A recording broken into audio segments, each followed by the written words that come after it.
Hello again. We're gonna finish up real quick with step 5 and move on to step 6 with this. This is primarily step 6, but just had a few things left over from last time. So as you may have remembered, we clamped these down to hold that rear door in. Take those clamps off and take a look. You can see that wherever the glue got in on this side, there's a little bit of marking from the pads on the clamps, but don't care, it's on the inside, not going to worry about it. So I'm happy with how secure the door is, looks good. Now I've just got to deal with the putty that I put on here and the putty I put on here. This all looks relatively decent. When I prime it, it'll tell me for sure. I've got all the running gear and added parts on now for both sides. So I'm happy with how that looks. One of the things that I've been working on over the past couple of weeks while we have been, I have not been doing this, is thinking about what do you want to do and what do you not want to do when you're trying to fix up these old kits. Because I think there's a fair amount of older kits out there, and the temptation is going to be to take 3D printing and fix everything. And I have certainly fallen down that hole a couple of times just with this kit alone. So I thought maybe we'd discuss it while I'm cleaning this up. So I'm just taking my hobby knife and just scraping away the largest stuff to start with here. That's it. So anyway, part of what I'm thinking is there may be people out there that want to say make their Bradley look better because there are some issues with it, or maybe something that they notice, like even when the side skirts are on, the wheels just look a little off, or whatever, dealing with this in here, or you don't see the shocks and that bugs them, or looking at the front of it, it's just not quite right from what they remember when they served on the vehicle, or when they looked at it at a museum, or saw a movie online. So I get that, and the sprocket that I'm still working on is not very accurate, and that kind of shows. But I could go through and I could reposition all these arms so that they're not stuck to the hull, make the suspension fit on there exactly the way it should, fix these so that it's exactly right, go through and change the design of this, basically give it an entirely new suspension. I could do the same with the back here, the way that this is shaped out, and with the hinging down here and everything, and make it better. But at that point in time, am I just not making a whole new kit? And if I'm going to do that, why even mess with the trumpeter kit to begin with? Why not just go with the Meng kit? Well, okay, aside from the fact that the Meng kit is not a ODS kit, but why even mess with this? So I think that I want to push my expectations down a little bit. I just want to fix it well enough to where the discrepancies that we're going to note in this are going to be something that it's going to take a serious expert, not a say a casual person that used this vehicle in the military for a few years, or even a mechanic that worked on these vehicles for quite a while. It's going to take somebody that step above, who knows where all the problems are in the model kit, and go looking to see if they've been fixed. I don't think I want to reach that point with this. I want to make this better for everyday Joe modeler that wants to do something a little bit better. So you saw I cleaned off the top of the toolboxes. What I have left are these holes on the bottom, and you can see that with the angle that I can get with this knife, it's a little odd, especially since I glued these on, and we got these hunks of plastic under here to deal with. This is a bit of a challenge. I don't really have a 100% tried and true method, but the first thing I want to do is take my chisel blade and just kind of come at it from the different sides, see if I can just kind of get rid of some of the the larger amounts of material, so if I sand this, I'm not going to be here for hours just sanding down excess putty to get it close to this. And then that means I'm going to be coming up against those plastic pieces on the bottom. And this is exactly what I'm talking about just a minute ago. Do I really need to get rid of those plastic hunks with this suspension? Considering the fact that those hinges are already wrong compared to the real vehicle. How much do I really want to worry about? And after thinking about it for a while, I thought, you know, I'm not worried about it. I might be happy enough just, you know, scraping the putty up against the edges. There'll be kind of bulges there rather than blocks, but that's all it'd be. Kind of like that. It'll stand out a little bit, but, you know, not as much. Or I can go through and sand and scrape and cut them off. But honestly, I think that by doing that, it's gonna weaken and also expose this hinge. And I'm not gonna worry about that with this at this time. My goal is not to make the perfect, most accurate M2A2 ODS. It's to make a much better M2A2 ODS. And in that case, by having this little bulge there, is anybody even going to see these things looking at it? No, this is covering it from the sides. This is covering it from the back. Unless you pick it up and look at it, you're not really going to notice it. So I'm going to do something horrible and ignore it. I do like the idea of having the putty on here to flatten it out and kind of mold it into the body rather than have it to be those stark blocks. But even with that,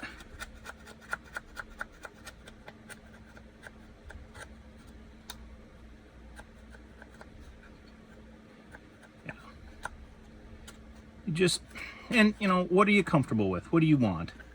I can do this, and I would like to have a more accurate lower hull. I would like to have a more accurate setup from Tamiya, but in the end, I'm finding now that I've gotten, and here's the deal. This is partly because now I have it within my power to change everything. If I can design the parts, I can print the parts, and I can put the parts on here. Nothing has to be inaccurate, and what I'm finding is, well, maybe I'd rather build models than design a fix for models. You know, I'm very happy that I did the wheels, the road wheels. I'm very happy I did the idler. I know I'm going to be happy by doing the sprocket. And I'm sorry, I don't have that quite in view. All I'm doing is just running this to kind of smooth it. But I'm good with that. That's enough. So now I'm going to just take my sanding sponge and my very rough 60 grit and just start working it. There isn't going to be a whole lot of a lip left with what I'm doing, and some of you may decide, hey, you know, I really think that I should be more detail oriented. Fine. You know, I mean, more power to you. That's great. That's the nice thing about how things are going right now in the hobby, is you can decide to do it your way, and there's nothing wrong with that, in my opinion. Other people may have a problem with that. Oh, okay. I guess we just, in that regard, we differ. You think it needs to be more. You think that I should be doing something different. Okay. As to whether or not I'm going to do something different, that's a whole nother matter, but the biggest thing for me is I'm going to have the accurate light setups on the back over these toolboxes or these storage boxes in the back. The holes will be filled, so I don't have to worry about them looking poor underneath that. Once again, just to show. Okay, I got to put it on the right way. But it's going to look, in my opinion, it's going to look freaking fabulous. It's all accurate. It's all there. I like it. Now that I've gone through and sanded with my 60 and my 80, I'm going to take my finishing sanding stick just to make it a little bit nicer and smoother. And yes, so you know, I do lick the tip of this a little bit before I do it. It's kind of gross, I get it, but what I have found is that straight water is too, for lack of a better term, it's too thin. And human saliva has proteins in it that water does not, that I find help with the sanding. I don't know if it helps to sand or if it helps to remove enough material away and kind of keeps it away or whatever, but I use just a little bit of my own spit on the end of it to help out, and it works. Sue me. However, be careful with that because you don't want to put stuff in your mouth. If I've already started sanding and I need some more, I'll just wet my fingertip and put a little where I need it. Do not inadvertently put toxic things in your mouth. I strongly advise against that.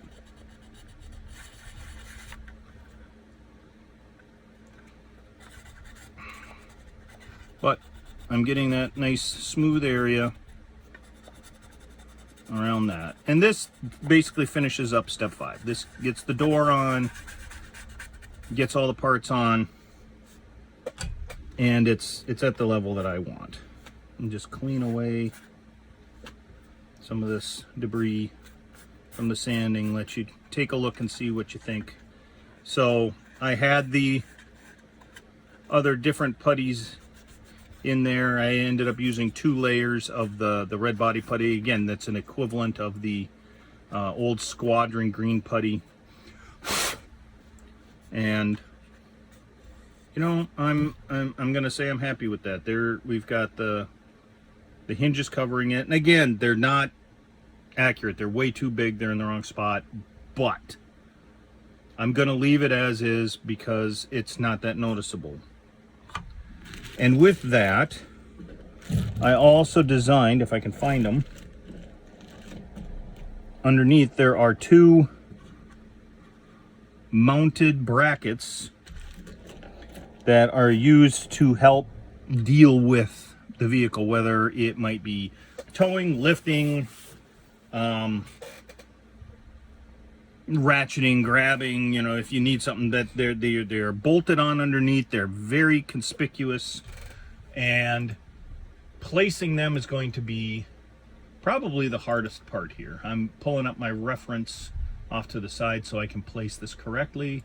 I'm not sure if I'm going to put the reference in the video or if I'm going to just make a folder and put it. I'll do something to make this visible, because this is pretty much exactly the part that you need right there. And the locating of it, and that's, I guess, what I would call the tricky part when you're doing some of this, is it's not in the instructions, obviously. And when I was taking measurements off the real vehicle, it was something that caught my eye, but unfortunately there's so much that I was doing, nothing goes through my head to sit and say, oh yeah, by the way, I should measure the distance of this to that so that I can figure out where this is going to fit later on. Because, you know, I'm not thinking about it. And I have not been by Camp Ripley lately to take a look at it again and go, okay, I need to get these measurements while I'm there. It's not as convenient immediately as it once was. So looking through my references, and this is kind of a little bit of a dialogue on why are references important. All those books you have to buy, especially the ones that seem so stupid expensive. Well, this gives you the answers that you need right where you're at, so you don't have to take a 2.5-hour trip to a museum to hopefully get a measurement that you need to figure out the right distance between this and that. Whatever this and that might be. In this case, it's between these mounted pads and, I'm going to say, either the toe pintle in the middle or the hinge on the side. But regardless,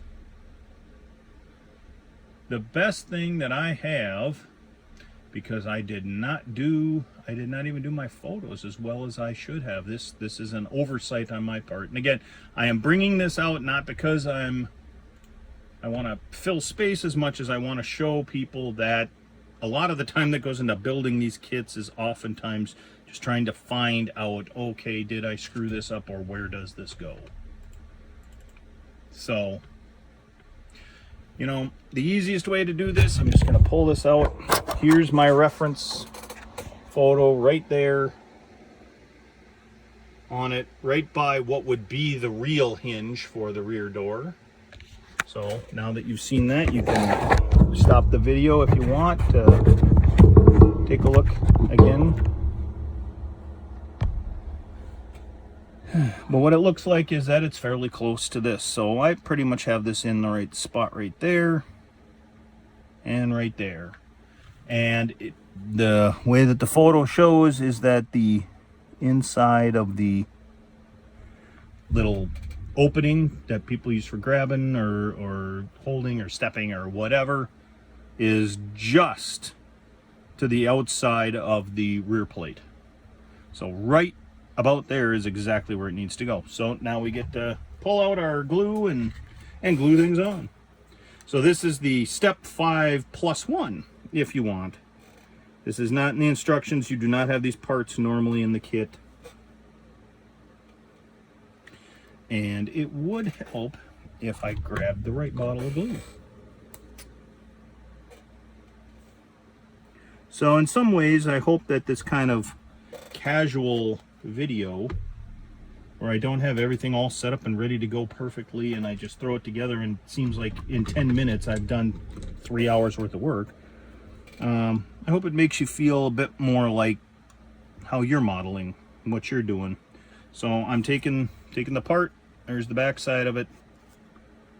Just dipping it in. And where did these parts come from? I designed them on CAD, on FreeCAD in particular, and printed them off myself.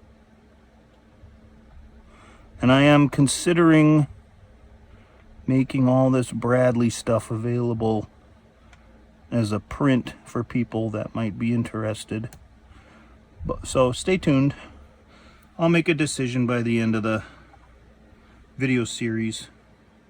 Seems like that'll be forever, and I apologize for that, but with my schedule the way it is, although the nice thing is that summer is here, so there we go. I'm just looking at it.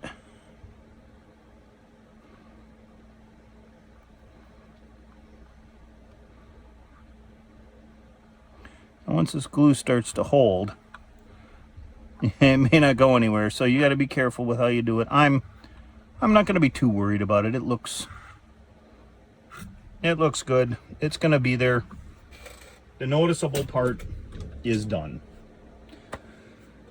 So that's the end of step 5. And I'll just let you know right now, I am leaning towards releasing a suspension set, which would give you the front idler, or the front final drive mounts, the torque, or not, the suspension arms, the 4 of them, the return rollers that are correctly done, the idler mounts, the idlers, these pieces underneath here, the bracket that goes right here, and the hopefully soon to be done sprockets. The cool thing about this all right now, as the way I've designed it, and I'm taking some liberties probably with reality, but I want to make this work with the kit, is that the sprockets from the Tamiya kit work on it. I know we've kind of gone over this. With the wheels on here, they're in line with the sprockets. So are these return rollers. They look a little off, but that's how they are in real life. And then working with the new idler design that I did, and yes, that still pops off on the back. All of this is in line. So you can use this, you can use the Tamiya track with just this, using the kit sprocket, if this is what you prefer, for whatever reason, and it'll work. So, but I know that there's got to be some inaccuracies because of trying to work with the old Tamiya kit. So anyways, that gets us where we want to go with the lower hull right there. Put that aside.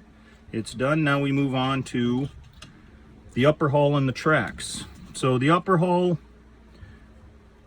this is part A12. This is the upper hull. I've gone through and cleaned up the attachment points for the upper hull. I ended up having to scrape them with the hobby knife. Right here, scraped them down, and then I actually took a file that I had and filed them down just a little bit, just so that I wouldn't rip them up. I don't know why, but the Tamiya plastic, especially on the upper and lower hull parts, it tends to be fibrous, so that if you just hit it with a knife, it'll take a gouge out or take a strip out. It's kind of an odd spot, and I don't know why that does that, but this is my way of dealing with it, is to file it down. I think it looks better, especially when I hit it with a little bit of glue later on. So anyways, upper hull, part A12, large hole, small hole. You're gonna have to work hard to screw it up. Put on some glue. Put on the part. And that's it. And basically what you want to see is that the edge of this is not interfering with the hole for the upper true patch right there. Done. These are the large vinyl plugs that come in the kit. They're on that long strip of O-rings on either end. I just took them off. I clipped them. They're pretty much clean. You don't really have to clean them up because they go right on here. And these are just meant to help mount the upper hull on top of there. Not that I'm anywhere close to doing that or want to do that, but I want to get this part done. So these are here. This is here. That's part 6, all covered with sanding goop. And then finally, in case anybody has questions about the track, you get the track from Tamiya. The track is glueable. So what that means is you can literally use the model glue to stick them together. So the hardest part that I have found, and I'll just do this without gluing it first, is once you get this put in, Tamiya split one of the pins on the vehicle track in half, and that tends to be the hardest part to get fixed. It's fixable, but just know that's the hardest part. So I will glue the main strip on first and leave those splayed out, or however they've decided to set themselves up while traveling around in the box. Leave them out. Once this glue dries, I give it about an hour. Then I go back through with glue and glue the pins together and kind of hold them together with tweezers or whatever for a little bit until they glue together. And that gives me at least a fairly close pin as well. So let me show you what I do. Just so you know, take the glue, put it in like so, and go through and just kind of clamp it down with my fingers right there. And just so that there's no stress on it, I always put it on sideways. You can see there's a gap. I'll turn it like that real quick. There's a little gap in there with that pin. I just try and hold things as close together while it's drying It's starting to set, so I can let that one go. Everything's a little warped. Once it gets on the vehicle, once you have the road wheels on and everything on and ready to go, it will straighten and level out. If it doesn't, you can hit it with a little heat from a hair dryer. Nothing too crazy. Like, you can see how kind of corkscrewed this is. I'm not going to worry about it for gluing it on. I'm going to just glue this and then press it, and if I have issues with it, then I will deal with them after I've got it on, rather than dealing with them ahead of time. I mean, I'm not going to whip out the hair dryer and make sure everything's flat and level before I do this. There may be some use in doing that. That might actually be smarter, but that's not what I do. So there, again, I've got it glued down. There is a gap where the pin is, where the two parts come together, but this is how I'm doing it for now. So this is all of step 6. And step 7 will be coming up hopefully shortly. It does involve putting the upper hull on the lower hull. I'm not going to do that, just so you know, but I will be adding the armor plates that are involved in some of the other details. I hope to see you there. Happy modeling.